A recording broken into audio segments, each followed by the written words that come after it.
하나님 말씀은 마가복음 10장 45절입니다. 신약성경책 마가복음 10장 45절 말씀입니다.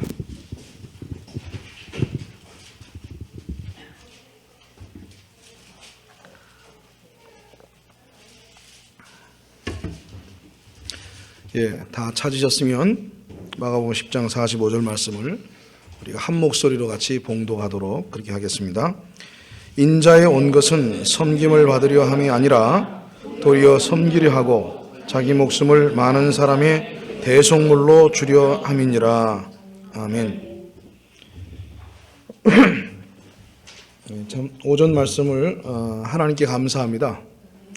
오늘 우리 진수자매가 그 전도한 그 친구 부부가 오늘 오전 예배에 함께 오셔서 예배를 드렸는데 그 두 부부가 말씀을 너무 잘 받길래 믿음 생활을 꽤 오래 한 줄 알았어요. 근데 아까 이제 가면서 교제 잠깐 얘기를 나눴는데 그 이제 형제가 오늘 교회가 처음이래요.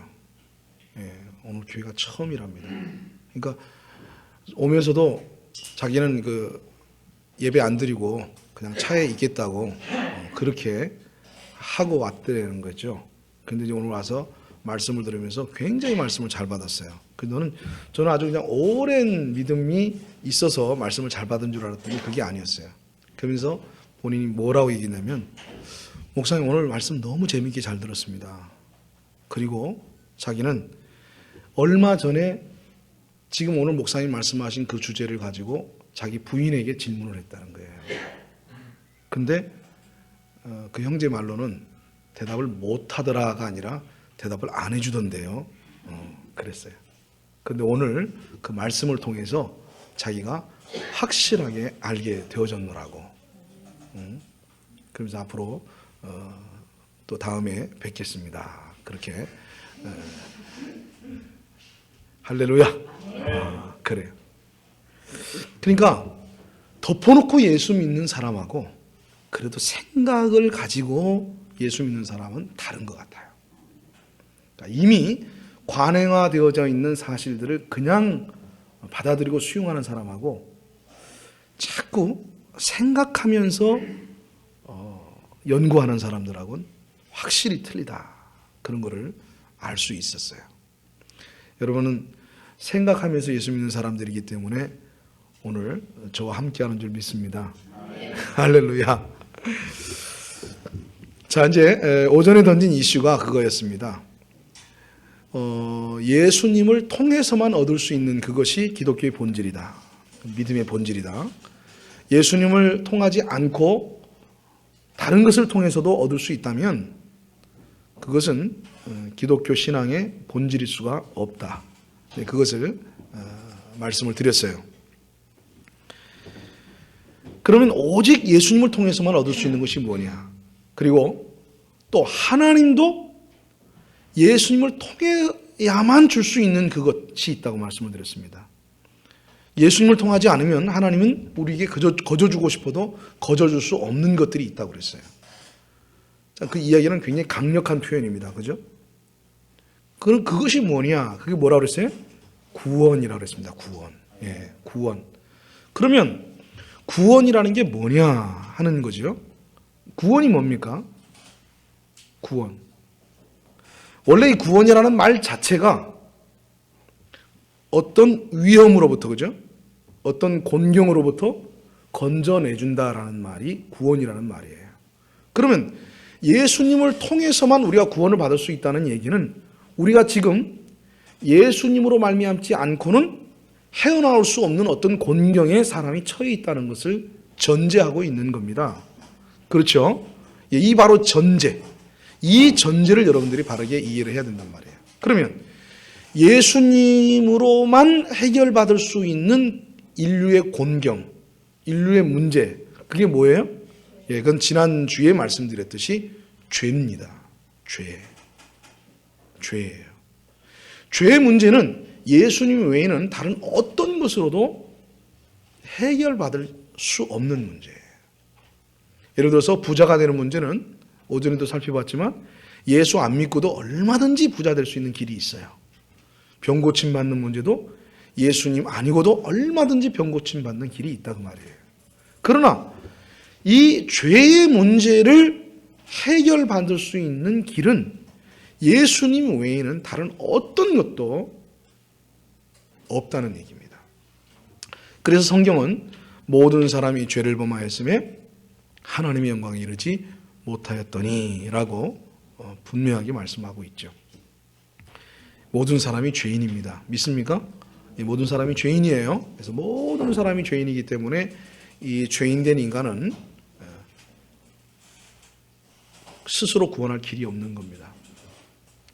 자, 그러면 오늘 이제 이 문제를 한번 좀 잠깐 생각해 보기로 원해요. 정말 예수님만이 유일한 죄의 해결사냐? 정말 예수님만이 죄 문제에 대한 유일한 해결사냐 하는 거죠. 이 문제에 대해서 우리가 함께 생각해 보려고 합니다. 자, 여러분 생각해 보세요. 죄인을 구원하려고 하면 죄인을 구원할 수 있는 자격을 갖춘 사람은 어떤 자격을 갖추어야 될까요? 그렇죠. 첫째는 죄인이 아니어야 하는 거죠. 예, 죄인이 아니어야 죄인을 구원할 수 있습니다. 죄인이 죄인을 구원할 수는 없어요. 예를 들어서 유치장에 있는 사람이 야, 내가 네 대신 형벌을 받아줄게. 이건 말도 안 돼요.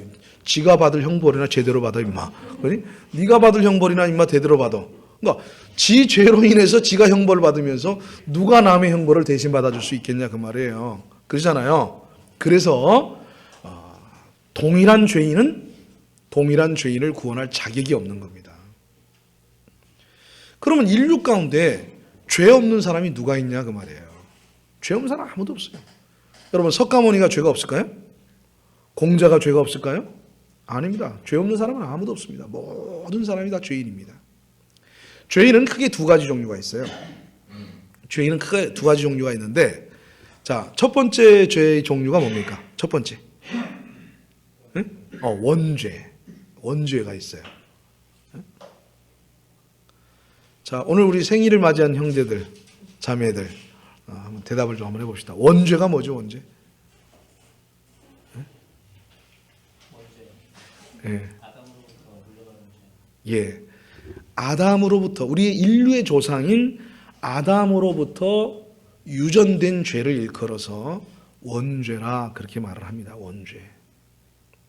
그러니까 인간은 본래 태어나기도 전에 죄인이야. 이해가 되죠? 인간은 본래 태어나기도 전에 죄인이고 태어나면서부터 이미 죄인의 모습으로 태어나는 거예요. 근데 이 교리를, 이 진리를 굉장히 싫어하는 사람들이 많아요. 이 세상의 사람들이 특별히 그런 얘기하면 막 그냥 부르르 떱니다. 아니, 아담의 죄를 왜 내가 대신 뒤집어 써야 되냐 이거죠. 그러죠? 예. 근데 바로 이 진리 때문에 저희 아버님이 구원을 받았잖아요. 간증 들으셨죠? 이 진리 때문에. 도대체 내가 왜 죄인이야 하다가 어느 날 아버님이 저를 막 야단을 치다가 이놈의 새끼야, 네가 밖에 나가서 아무리 잘난 척해도 네가 정착열 자식이지 막 별 수 있는 줄 알아? 거기서 깨달았어요. 그렇지. 네가 정착열 자식이지. 정착열에게서 나왔으면 정착열 자식이지 별 수 있는 줄 아냐? 그렇죠. 우리가 아담 안에서 태어났기 때문에 아담의 자식이지 별 수 없어요. 아시겠습니까? 예, 우리는 죄인의 몸에서 태어났기 때문에 죄인이야. 아무리 발버둥 치려고 해도. 근데 이것을 부정하고 싶은 사람들이 많아요. 그래서 이것을 부정하려고 하는 사람들에게 부정하지 못하도록 접근해가는 방식이 바로 로마서라고 말씀드렸습니다.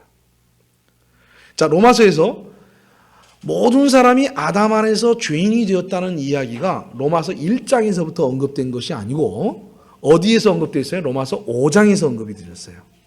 로마서 5장에서. 이것은 아주 특별하다고 그랬습니다. 로마서 5장 봅시다.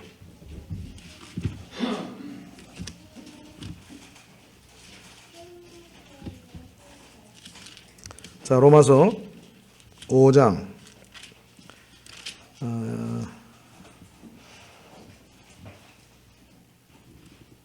12절. 12절부터 이제 21절까지가 전부 그 내용인데 시간이 없으니까 12절 한 절만 읽습니다. 같이 읽습니다. 이러므로 한 사람으로 말미암아 죄가 세상에 들어오고 죄로 말미암아 사망이 왔나니 이와 같이 모든 사람이 죄를 지었으므로 사망이 모든 사람에게 이르렀느니라. 그러죠?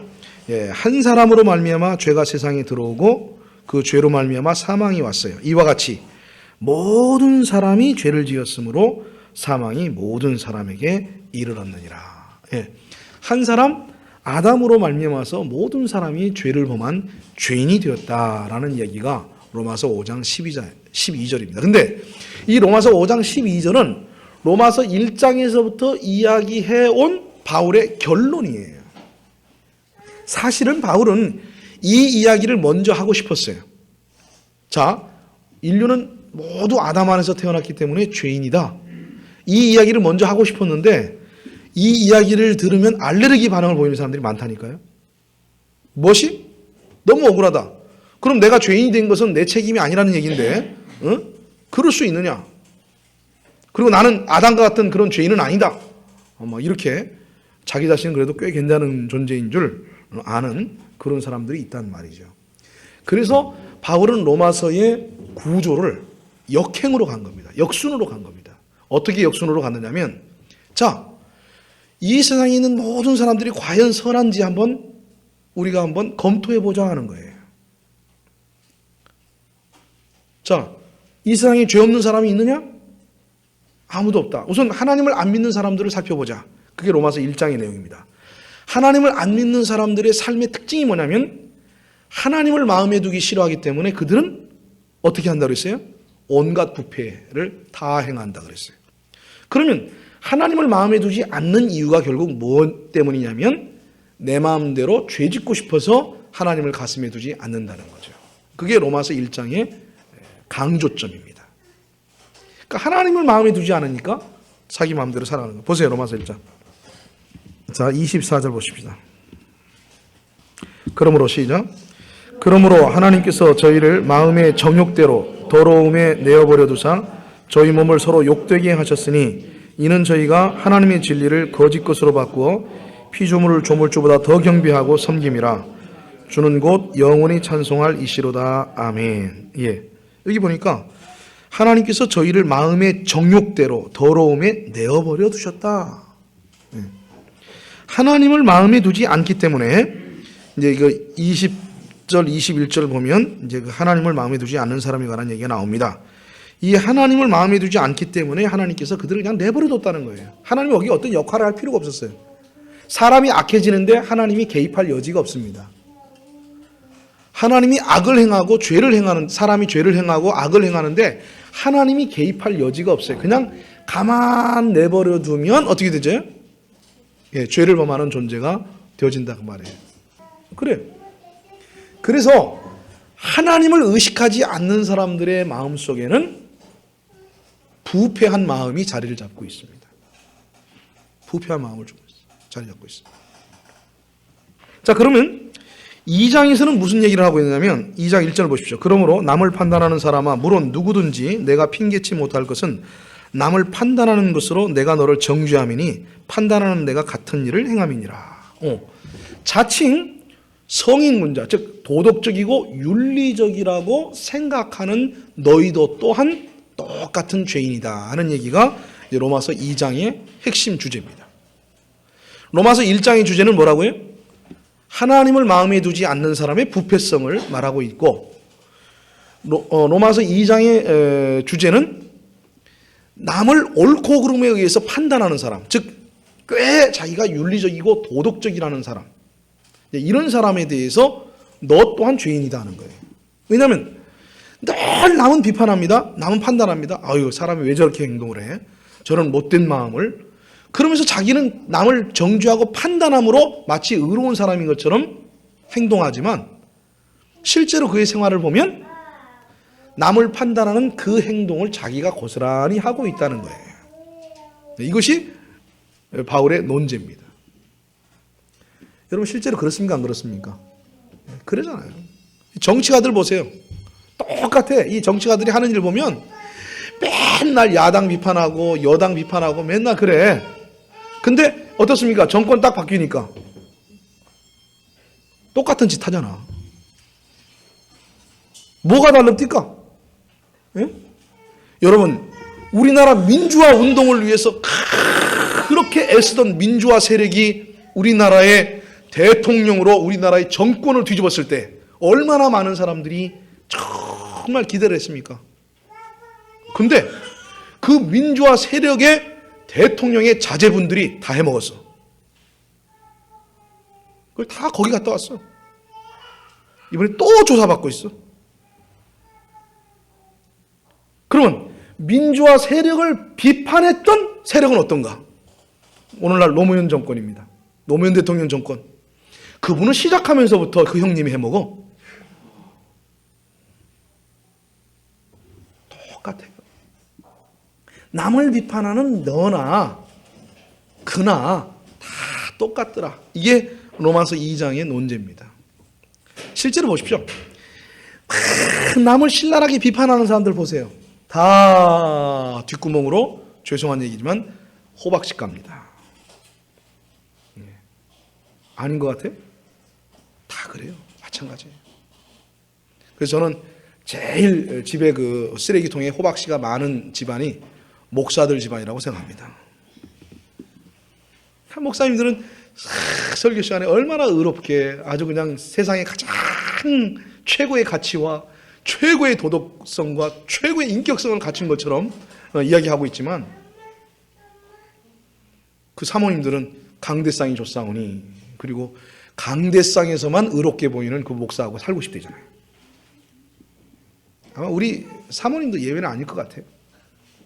네. 우리 사모님은 아예 그러잖아요. 여보, 당신은 강대상에서만 살아. 그러니까 같이 사는 것은 좁으니까 살기 싫고 당신은 강대상에서만 살아. 우리 애들도 그럽니다. 아빠 뭐해요? 교회 나가버려요. 주야, 제가 이렇게 삽니다. 예. 교회 나가서 살라는 거야. 교회 나가서. 참 제가 부끄럽지만 그렇게 살고 있습니다. 예. 그래서 제가 어제도 집에 못 들어갔어요. 반기는 사람이 없는데요.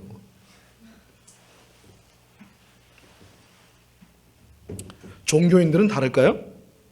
종교인들은 나름대로 선과 도덕을 추구하면서 사는 사람들인데 종교인도 다를 것 없다. 그게 로마서 3장의 주제입니다. 로마서 3장의 주제는 자칭 하나님의 백성이라고 외쳤던 유태인들, 니들도 별것 없다 하는 얘기예요. 니들은 특별히 하나님의 율법을 맡았다고, 율법을 순종하고 율법을 따른다고 아주 거룩하고 경건하고 깨끗한 것 같이 그 율법으로 너희들은 판단을 받을 것이 분명하다. 이것이 바울의 논지입니다. 그러니까 결국 하나님을 믿지 않는 무신론자들도 부패하고 자칭 경건하다고 생각하는 사람들도 결국은 부패했고, 또 가장 선을 추구한다는 종교인들도 결국에는 똑같더라 이거죠. 그래서 로마서 3장에 보면, 특별히 또 시편에서 보면 시편 기자는 하나님이 하늘에서 인생들을 굽어 살펴본 즉 의인은 없나니 하나도 없더라. 이게 하나님 내리신 결론입니다. 이 결론은 이미 한 번 내려진 적이 있었어요. 언제요? 노아 홍수 때. 그죠? 그때 당시에 엄청나게 많은 인류가 있었지만 하나님께서는 그 시대에 노아 한 사람만 빼놓고 다 죄인이어서 싹쓸이를 해버렸어요. 다 쓸어버렸습니다. 지금도 하나님께서는 우리 인류를 보면 다 쓸어버리고 싶은데 약속을 했거든, 노아한테. 다시는 내가 안 쓰르마. 그래서 차마 못 쓰는 거예요 지금. 하나님 막 쓸어버리고 싶을 거예요 지금. 제일 먼저 누구부터 쓸어버릴까? 제가 볼 때는 목사들부터 쓸어버립니다. 정직하게 말씀드리는 거예요. 목사가 별겁니까? 그래서 여러분들이 목사의 인격과 도덕성을 문제 삼고 시비 걸기 시작하면 거기에 안 걸려 넘어갈 목사가 없기 때문에 목회자에 대해서는 그런 문제로 시비 거는 거 아닙니다. 참 궁색한 변명이네요. 그러나 이게 정직한 고백입니다. 정직한 고백이에요. 목사를 윤리성과 도덕성을 가지고 그 잣대를 가지고 여러분들이 재고 그것으로 시비를 걸려고 하면 거기에 안 걸려 넘어갈 사람이 누가 있어요. 그래서 일찍이 이 진리를 깨달았던 우리 조상들은 뭐라고 고백을 하냐면 털어서 먼지 안 나는 놈 없더라. 그런 거예요. 그죠? 털어봐! 다 먼지 나는 거. 우리 사모님 참 고상하게 앉아있지만 폼 잡고 자기는 아주 굉장히 교양이 넘치는 것처럼 앉아있지만 제가 볼 땐 세상에서 제일 싫은 사람이 우리 사모님이에요. 특히 나한테 아마 탁 흘기면 아이고 싫어요. 아무리 교양을 가지고 고상한 척 앉아있어도 만물보다 부패한 것이 사람의 마음입니다. 사람의 마음이에요. 근데 왜 사람들은 자기 자신이 거룩하다고 생각할까요? 자기 자신이 그래도 꽤 괜찮다고 생각할까요? 두 가지 이유 때문인데요. 하나는 뭐냐면 상대성 때문에 그렇습니다. 즉 자기의 죄에 대한 기준이 상대성의 기준을 가지고 있기 때문에 그런 거예요. 즉 다시 말해서 이런 겁니다. 나는 너에 비해서 그래도 착하다는 거예요. 다른 사람에 비해서 그래도 난 낫다는 거죠. 그 생각 때문에 자신이 그래도 꽤 괜찮은 것처럼 보이는 거예요. 여기에 사람들의 착각이 있습니다. 하나님의 판단은 하나님의 시각에서 보고 있고요. 하나님의 판단은 나라는 사람을 홀로 집중하고 있고 홀로 조명하고 있는 것이지 네가 다른 사람보다 어떠냐를 묻고 계시는 것이 아니에요. 네가 다른 사람보다 어떠냐? 이것을 가지고 하나는 우리를 판단하시지 않는단 말이에요. 근데 우리는 나는 꽤 괜찮은 사람이야 라는 말이 그 속에는 어떤 내용이 포함되어 있냐면 나는 다른 사람에 비해서 라는 말이 포함되어 있단 말이에요. 여기 때문에 쏟고 있는 거예요. 뭐 내가 남에 비해서 뭐 크게 나쁠 것은 없다 하는 거죠. 그러죠? 그 다음에 두 번째 문제는 뭐냐면 이런 겁니다. 자신이 왜 죄인이라고 생각하지 않느냐면 자신의 본성을 충분히 발휘할 만한 환경적 검증을 아직 못 받았기 때문에 자기가 꽤 괜찮은 줄 알아요. 이게 대단한 인간의 착각입니다. 근데요, 그렇게 순박해 보이고 순하디 순한 여자들이 언제 그 본성이 드러나느냐? 언제 드러나죠? 시집 가서 애 낳아야 돼. 시집 가가지고 애 기르면 다 나타나. 오늘 애기 엄마 왔는데 그래 안 그래요? 그러지. 어려서부터 착하다고 아주 소문난 순둥이야. 우리 제 그 사촌 여동생인데 아주 얼굴도 이쁘지만 마음도 참 이쁘거든. 근데 본인이 고백을 하잖아요. 맞아요. 안 봐도 뻔해. 여러분요, 결혼이라는 전쟁터 속에 들어가 봐야 그 사람의 본성이 드러납니다. 근데 이걸 모르니까 뭐라고 말하냐면 나는 참 고상하고 순수하고 깨끗하고 착한 사람인데 내가 너 같은 거 만나서 걸레됐어. 근데 하나님은 이렇게 말씀하십니다. 아니야, 넌 본래 걸레였어. 예, 자신의 본성을 검증받을 기회가 없었기 때문에 자신이 깨끗하고 착한 줄 알았던 거죠. 즉 다시 말해서 누군가가 내 자존심을 긁어대지 않고 누군가가 나를 자극한 일이 없고 누군가가 정말 내 마음속에 죄성을 발동할 수 있도록 그런 여건을 조성하지 않았기 때문에 나의 잠재되어 있는 죄의 본성이 드러나지 않았을 뿐이지 자기 자신이 거룩한 즉 착한 즉 아는 것들은 대단한 오해다 그 말이에요. 네, 안성모님 그렇습니까 안 그렇습니까? 그러시죠? 예, 참 순하게 생기셨잖아요. 그죠? 순하시죠? 예, 순하셔요. 근데 얼핏 보면 날카로움도 보여요. 그죠? 예, 다 마찬가지입니다. 다 마찬가지입니다. 저희 어머님이 참 본성이 선하시고 착하시다고 소문났어요.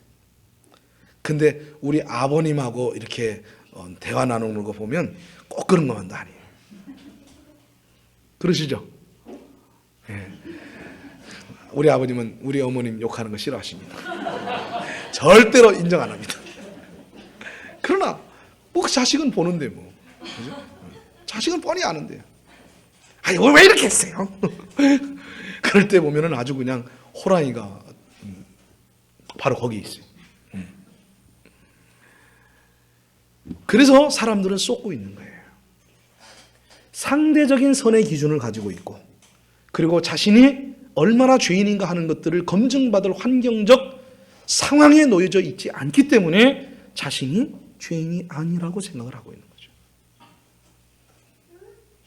그러나 모든 사람은 다 죄인입니다. 다 죄인입니다. 그래서 결론적으로 봐라. 자, 네가 죄인이지? 맞지? 하고 증명해 오는 겁니다. 근데 그렇게 말해도 결국 그 결론에 굴복하지 않는 사람들이 있어요. 그래서 이제 마지막으로 하나님께서 정말 네가 굴복을 안 할래? 네가 그래도 정말 죄인이 아니야? 그래, 한번 보자 하고 마지막으로 그를 검증할 수 있도록 준 것이 뭐냐면 바로 계명입니다. 율법입니다. 그래, 네가 그럼 그렇게 착한데 한번 보자. 자, 오른뺨을 치거든 왼뺨을 돌려대라. 에이, 그럴 수 있는 사람이 누가 있어요? 그럴 수 없어? 그렇다면 너는 의인이 아니다. 자, 로마서 3장 20절 19절을 제가 읽습니다. 우리가 알거니와 무릇 율법이 말하는 바는 율법 아래 있는 자들에게 말하는 것이니 이는 모든 입을 막고 온 세상으로 하나님의 심판 아래 있게 하려 함이니라. 20절 그러므로 율법의 행위로 그의 앞에 의롭다 하심을 얻을 육체가 없나니 율법으로는 죄를 깨달음이니라. 오늘 많은 믿음의 사람들이 착각하고 오해하고 있는 것 중에 하나가 뭐냐면 하나님이 왜 계명을 주셨느냐, 우리로 하여금 그 계명을 순종해서 의로워지라고 주셨다라고 생각하는 거예요. 이 계명을 지키면, 이 율법을 지키면 우리가 의로워질 수 있다고 생각하는 거예요. 근데 오늘 성경에 보십시오. 성경은 뭐라고 말하고 있습니까? 아니라는 거죠. 내가 너희들에게 율법을 준 것은 오히려 그 율법을 통해서 너희들이 무엇이라는 것을 깨닫도록 하기 위해서, 죄인이라는 사실을 깨닫도록 하기 위해서 내가 율법을 주었다라는 거예요. 그런 겁니다. 아직도 승복하지 않는 사람들, 나는 그래도 나는 깨끗하고 나는 그래도 거룩하고 나는 그래도 죄인이 아니다라고 결국 우겨대는 사람들에게, 그래, 네가 정말 의인이라면 그렇다면 한번 살아봐라 하고 주신 것이 율법이요, 그것이 바로 계명이라는 말이에요. 여러분, 로마서 7장에서 계명이 어떻게 우리의 죄성을 들춰내는가를 잘 설명을 하고 있는데요. 자, 로마서 7장 한번 봅시다. 자, 7절과 8절에서 바로 그 부분에 대한 명쾌한 해답이 있습니다. 7절을 제가 읽을 테니까 8절은 여러분이 읽으세요. 그런즉 우리가 무슨 말하리요? 율법이 죄냐? 그럴 수 없느니라. 율법으로 말미암지 않고는 내가 죄를 알지 못하였으니 곧 율법이 탐내지 말라 하지 아니하였다면 내가 탐심을 알지 못하였으리라. 8절 그러나 죄가 기회를 타서 계명으로 말미암아 내 속에서 각양 탐심을 이루었나니 이는 법이 없으면 죄가 죽은 것임이니라. 예, 바로 그러잖아요. 그죠? 이 계명이 어떻게 해서 우리 자신이 죄인인 것을 들춰내느냐? 첫째는 죄가 무엇인가 하는 규정 때문에 내가 그런 죄가 있구나 하는 것을 알게 해준다는 거예요. 그래서 탐내지 말라 했기 때문에 내 안에 탐심이 있는 걸 알게 되는 거죠. 그렇죠? 그래서 계명들의 그 각각의 내용들이, 그 명령들이 죄의 본질을 설명하고 있기 때문에 그것이 죄라면 내 안에도 그것이 죄가 있다 하는 것을 들춰내준다는 얘기입니다. 둘째는 이 죄라는 것이 계명으로 말미암아서 틈을 타요. 그래서 각양 그 죄의 욕심을 나타낸다라고 오늘 본문은 8절에서 설명을 하고 있어요. 이게 무슨 말이냐면, 여러분 유명한 이야기가 있잖아요. 옛날에 훈장님이 아주 욕심꾸러기 훈장님입니다. 그래서 맨날 훈생들 몰래 꿀단지에 꿀을 한 숟갈씩 퍼서 혼자만 먹는 거예요. 근데 아이들이 몰래 지켜보니까 훈장님이 그 꿀단지에서 꿀을 그냥 쏙 퍼가지고 혼자만 먹고 있거든. 그래서는 문을 확 열고 들어와서 훈장님 그거 뭐예요? 그랬단 말이에요. 그랬더니 당황을 한 훈장님이 이것은 정말 약이다 그랬어요. 이거 함부로 먹으면 죽는 거다. 그래서 이건 어른들만 먹는 거지 너희들이 먹으면 안 된다. 그리고는 딱 선반에다가 숨겨놨어요. 어느 날 이 훈장님이 어디를 잠시 다녀와야 되겠는데 아무리 생각해도 이 꿀이 마음에 걸리는 거야. 저놈의 새끼들이 저거 훔쳐먹을 것 같아. 그래서 애들을 데려다 놓고 꼭 신신당부를 합니다. 이놈들아, 저거는 약이니까 잘못 먹으면 죽으니까 절대로 너희들 먹으면 안 된다. 저 선반에 있는 거 손대면 안 돼. 그리고 당부를 하고 갔습니다. 이제 훈장님이 일을 다 끝내놓고 돌아오니까 꿀이 없어졌어. 꿀다리가 다 비었어. 그리고는 옆에 있는 화병이 끼어져 있는 거야. 그래가지고 이놈들 내가 먹지 말라고 한 이 꿀을 기어코 먹었구나. 그럼 막 야단을 치니까 그중에 똑똑한 한 놈이 이렇게 대답을 했어요. 사실은 훈장님, 저희들이 절대 그것을 손댈 마음이 없었는데 그만 저희들이 장난을 치다가 이 화병을 깨트려 버렸어요. 근데 우리 훈장님이 그렇게 아끼시는 화병인데 이거 우리가 죽었구나. 죽을 죄를 지었구나. 그래서 우리가 저 약을 먹고 다 죽자. 그렇게 해서 그 약을 먹었습니다. 니들이 나보다 똑똑하구나. 그랬다는 그 유명한 얘기가 있습니다. 이 이야기는 뭘 말해주고 있을까요? 먹지 말라라는 계명이 없었으면 먹고 싶은 심정이 안 일어나. 근데 계명이 오매 내 안에 있는 각양 탐심을 일으키더란 말이죠. 참 희한한 일입니다. 이런 겁니다. 계명 때문에 내 안에 잠재져 있던 그 욕심들을 불러일으키는 거예요. 계명이 옴으로 말미암아서. 여러분 참 신기한 것 중에 하나가 뭐냐면 이 젊은 사람들이 요즘 그거 걱정 많이 하죠. 저도 젊었을 때 걱정을 많이 했는데 이 젊은 청춘, 이 불타오르는 이 정열을 어떻게 잘 참아낼까요? 이 젊은 사람들이 이 정욕 문제 때문에 참 고민을 많이 합니다. 더더군다나 거기다가 예수님이 하지 말아야 될 말씀을 했어요. 여자를 보고 음욕을 품는 자마다 이미 간음했다. 이 말씀이 오늘 젊은 사람들을 얼마나 시험에 들게 하는지 몰라. 그 말씀을 안 했으면 차라리 괜찮아. 그 말씀 때문에 이러면 안 되느니라, 참아야 하느니라, 참아야 하느니라. 이 참아야 하느니라는 말이 결국 무슨 말이냐면 나는 못 견디겠느니라 이 말이거든. 즉 다시 말해서 그 계명 때문에 우리 마음에 정욕이 더 일어난단 말이에요. 그래서 그 정욕에서 벗어날 수 있는 길은 뭐냐면 그걸 생각하지 않을 수 있는 어떤 일에 집중하는 겁니다. 달리 방법이 없습니다. 여러분 젊은 사람의 이 혈기왕성한 그 정욕에서 벗어날 수 있는 길은 그것에 신경을 쓰지 않고 다른 일에 골몰할 수 있는 상황을 만드는 거예요. 그렇지 않고 자꾸 거기에 안 돼. 나는 이 죄를 이겨야 돼. 나는 정말 이 정욕스러운 이 마음에서 벗어나야 돼. 라고 생각하는 한은 정욕이 더 일어나. 나는 이겨야 돼. 그러니까 기도도 하지 마. 주여 이 정욕으로부터 나를 벗어나게 하여 주시옵소서 하고 있는 동안 정욕을 생각하는 거예요. 알긴 알아? 몰라요? 뭘 모르는 척해. 내숭들. 다 알면서. 이게 오늘 우리들의 현실 아니야? 그래 안 그래요? 뭘 아닌 척해.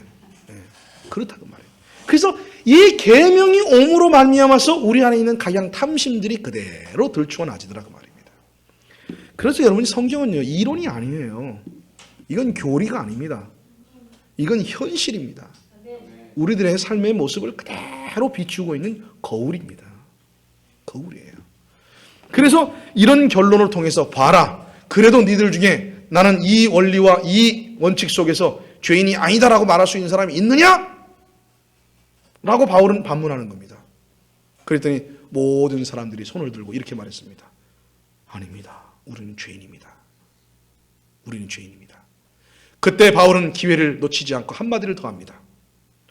왜 모든 사람이 죄인인 줄 아느냐? 한 번쯤 생각해 봐라. 자, 저는 여러분들에게 이 한 번쯤 생각해 보라고 질문을 던지고 싶습니다. 한번 생각해 보세요. 아니, 어떻게 모든 사람이 죄인일 수 있어? 이 세상에 모든 예외라는 게 있는 거예요. 그죠? 이 세상의 모든 원리 가운데는 예외라는 게 있다고. 그러면 이 세상에 보편적으로 다 죄인일지라도 그 중에 어떤 사람은 정말 죄인이 아닌 사람이 있어야 될 거 아니에요? 근데 너도 나도 할 것 없이 모든 사람이 다 죄인이야. 이 하나님의 계명 앞에서 나는 죄인이 아닙니다라고 말할 수 있는 사람은 아무도 없는 거야. 이 점에 대해서 사람들이 간과를 하고 지나간다고 말입니다. 이 점에 대해서 미처 생각을 하지 않고 지나간단 말이에요. 아, 나는 죄인이구나 하는 사실만 발견했으면 거기서 끝나더라 그 말입니다. 근데 바울은 그게 아니에요. 네가 죄인인 것만 주목하지 마라. 너도 죄인이지만 쟤도 죄인이고 쟤도 죄인이지만 저도 죄인이다. 즉 다시 봤더니 모든 인류는 결국 궁극적으로 다 죄인이더라는 거예요. 아, 이상하다. 그럼 왜 이럴까? 아니, 왜 예외는 없느냐 이거예요. 왜 예외는 없느냐. 왜 모든 사람이 다 죄인이냐 그 말이에요. 왜 예외 없이 모든 사람이 다 죄인이냐 그 말이에요. 그것은 바로 우리가 한 사람 죄인된 아담 안에서 태어났기 때문이다. 이게 로마서 5장의 결론인 겁니다. 이제 알겠니? 네가 인정하기 싫든지 네가 논리적으로 받아들이기 싫든지 간에 이건 현실이다. 모든 사람은 하나님의 계명 앞에서 다 죄인이다. 근데 왜 예외가 없느냐? 그 이유는 우리가 본래 한 사람 죄인된 아담 안에서 태어났기 때문에 결국은 죄인이다라는 얘기인 거예요.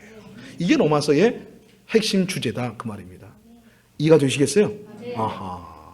자, 그렇다면 이제 이야기의 본론으로 돌아가서, 그렇다면 메시아는 이렇게 모든 사람이 아담의 혈통 안에서 태어나서 모든 사람이 죄인이 되었기 때문에 아담의 혈통 안에서 태어난 모든 죄인들을 구원할 수 있는 메시아의 자격은 무엇이어야 되느냐?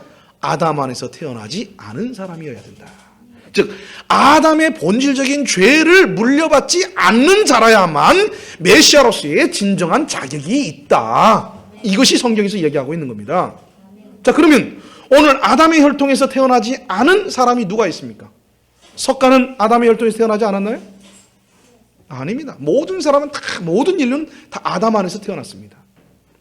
그래서 창세기 3장 15절에서 인간이 타락하고 난 이후에 하나님께서는 인류에게 너희들을 구원할 메시아가 나타날 텐데 그 메시아는 남자의 후손이 아닌 여자의 후손으로 태어날 것이다 라고 규정을 지어놨습니다. 여자의 후손으로 태어난다.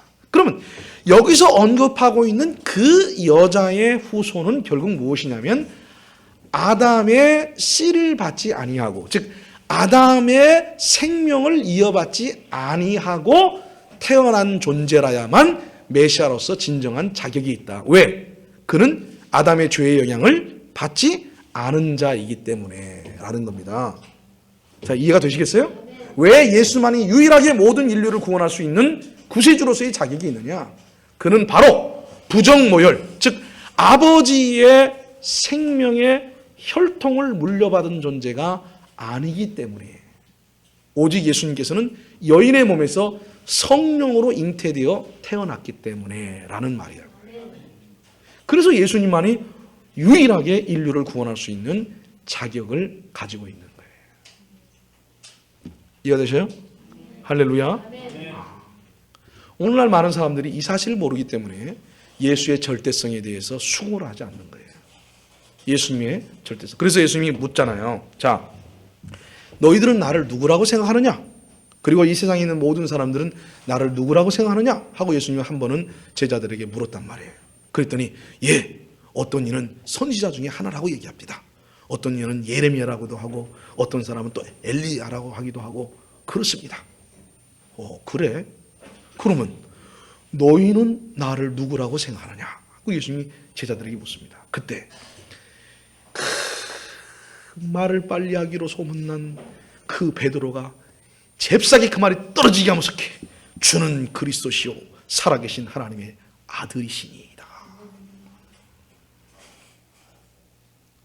주는 그리스도시요 살아계신 하나님의 아들이시니이다. 이때 예수님께서는 그 대답을 듣고 얼마나 흡족해 하셨는지, 바요나 시몬아 네가 참 복이 있도다. 이것을 알게 하는 이는 사람이 아니고 하늘에 계신 천부께서 너에게 알려주신 것이다 라고 말씀하셨어요. 그렇습니다. 예수 그리스도, 그분은 사람의 아들이 아닌 하나님의 아들이셔요. 사람의 몸으로 오셨지만 아담의 부정 모유를 통해서 온 것이 아니고, 아담의 씨와 아담의 생명으로 오신 분이 아니고, 사람의 몸을 빌려서 성령의 씨를 통해서 오신 분이기 때문에 오직 예수 그리스도만이 온 인류를 구원할 수 있는 유일한 자격을 가지신 분이란 말이에요. 이 말은 다른 말로 말해서 죄의 영향이 없이 죄인의 모습으로 이 땅에 오신 분이 아니라는 것입니다. 알겠습니까? 아멘? 네, 그래요. 그래서 예수님만이 우리를 구원할 수 있는 유일한 자격을 가지고 계신 거예요. 그리고 이 예수님께서는 33년 반 동안을 이 세상에 살면서 그는 단 한 건의 죄를 범하신 일이 없다고 성경은 우리에게 말하고 있습니다. 예수님은 죄가 없으신 분이에요. 그래서 원죄의 영향도 없었고 스스로 지으신 자범죄의 영향도 없었고, 예수님은 원죄로도 죄가 없으신 분뿐만 아니라 자범죄로도 죄가 없으신 분이기 때문에 오직 예수님을 통해서만 우리가 죄로부터 구원받을 수 있는 길이 열려져 있다라는 말입니다. 할렐루야. 네. 믿습니까? 네. 예. 그래서 예수예요. 그래서 예수인 거예요. 달리 예수가 아니에요. 왜 예수님을 통해서만 구원받느냐? 교회 홈페이지에 이런 질문이 올라왔습니다. 기독교만이 과연 유일한 종교인가요? 우리는 많은 길 가운데 하나가 기독교라고 생각하는데 사실 그런 것이 아닌가요? 왜 기독교만이 절대성과 유일성을 가지고 있나요? 이런 질문이 올라왔습니다. 오늘 그 질문에 대한 답이 바로 여기에 있습니다. 예수 그리스도만이 죄의 영향이 없고 죄가 없는 유일하신 분이기 때문에 우리는 예수 안에 절대성이 있는 겁니다. 유일성이 있는 것입니다. 그래서 예수님이 천하인간에 다른 어떤 이름으로도 구원받을 이름을 주신 일이 없고, 예수님 스스로 말씀하시기를 나는 길이요 진리요 생명이니 나로 말미암지 아니하고는 아버지께로 올 자가 없다라고 말씀하신 거예요. 말씀을 맺겠습니다. 사랑하는 성도 여러분, 오늘 오전에 저희들은 여러분에게 우리가 함께 생각했던 질문의 내용이 뭐냐면, 과연 예수님을 통하지 않고서 얻을 수 없는 것이 무엇이냐? 그것이 기독교의 본질이다. 그것이 기독교의 정체성이고 그것만이 기독교의 절대성이다 라고 말씀드렸습니다. 예수님 외에 다른 것을 통해서 얻을 수 있는 것들이 있다면 그것은 기독교의 본질이 아닌 겁니다. 부자 되는 것, 예수 안 믿고도 길이 있습니다. 병 고침 받는 것, 예수 아니고도 얼마든지 병 고침 받을 수 있습니다. 마음의 평안을 얻는 것, 예수 아니고도 요즘 명상을 통해서 많은 사람들이 참 해방을 누리고 살아갑니다. 사람이 착하게 변화되는 것, 불교의 귀의에서도 새로운 인생을 살고 새로운 가치관을 가지고 살고 새롭게 변화된 인생을 사는 사람들이 아주 많습니다. 그렇다면 이런 것도 아니고 저런 것도 아니고 이런 것들은 기독교의 본질이 될 수가 없습니다. 이런 것들은 복음의 본질이 될 수가 없다는 말입니다. 그럼 오직 예수를 통해서만 얻을 수 있는 것, 그것은 무엇이냐? 죄사함, 다시 말해서 구원의 문제라는 말입니다. 구원 문제. 그래서 이것이 예수님을 통해서만 얻을 수 있는 것이고 이것만이 기독교의 유일한 본질이다 그 말입니다. 그럼 오늘 내가 예수를 믿어야 되는 이유는 예수를 통해서 구원받을 수 있기 때문입니다. 오늘 예수님을 통해서만 구원받게 되기 때문에 예수를 믿어야 되는 것이고, 오늘 우리가 예수 믿는 가장 믿음의 본질은 구원 문제라는 말이에요. 이 문제를 제껴놓고 다른 문제에 우리가 집착하는 것은, 이것은 주객이 전도된 것입니다. 본질을 놓친 어리석은 문제를 붙잡고 있는 것이라 이 말이죠. 사랑하는 성도 여러분, 오늘 우리는 우리 주변에 많은 예수 믿는 사람들을 향해서, 교인들을 향해서 그가 과연 기독교의 본질, 신앙의 본질, 복음의 본질을 이해하고 있고 이 복음의 본질 안에 진정한 구원을 이루고 있는가를 우리는 체크해 봐야 됩니다. 그리고 그들에게 우리는 진정한 복음, 바른 복음을 전해줘야 될 책임감과 사명감이 우리에게 있다는 사실을 꼭 잊지 마시고 우리가 복음을 전하는 일에 앞장설 수 있기를 바랍니다. 아멘. 이 시간에는 우리가 나눔의 시간을 갖도록 그렇게 하겠습니다.